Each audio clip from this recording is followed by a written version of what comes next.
Sa mga mamamalengke ngayong umaga, alamin natin ang presyo ng mga produkto bago kayo mag-art to cart. Mula sa Quezon City, may unang balita live si Bea Pinlac. Bea, kamusta bilihin?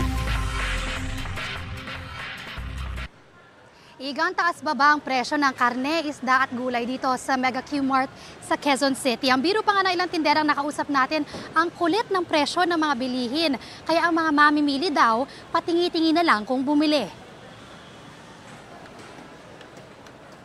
Bakasyon ng maraming estudyante ngayon, kaya ang ilang tindera sa Mega Q-Mart sa Quezon City, pansin ang matumal na benta ng karne, isda at gulay nitong mga nakaraang linggo. Yung mga kantin, walang tinda.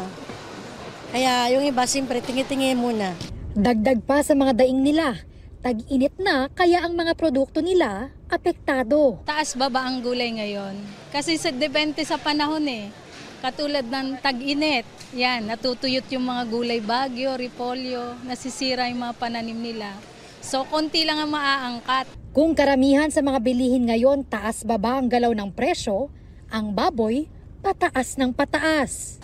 Ayaw ko ba tumataas ang baboy? Katulad niya, tataasan naman kami ng 10 piso. Siyempre, nababawasan na kami mga customer. 450 to 480 pesos ang bentahan ng liempo at aabot naman ng 400 pesos sa kasim.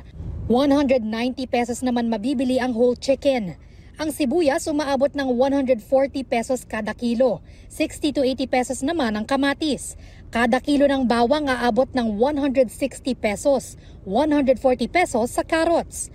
Ang talong naman at repolyo mabibili ng 120 pesos. Sa isda naman, aabot ng 200 pesos ang kada kilo ng bangus, 130 pesos sa tilapia at ang galunggong 220 hanggang 240 pesos. Sa bigas naman, pinakamura na ang 39 pesos kada kilo ng broken rice. Ang kada kilo ng dinorado rice naman, abot ng 58 pesos. Dating bibili na 1 kilo, kalahati na lang. Bibili ng kalahati, 1/4 na lang. Minsan binabawasan ko yung quantity na lang. Minsan naman nagpapadagdag talaga ako ng budget.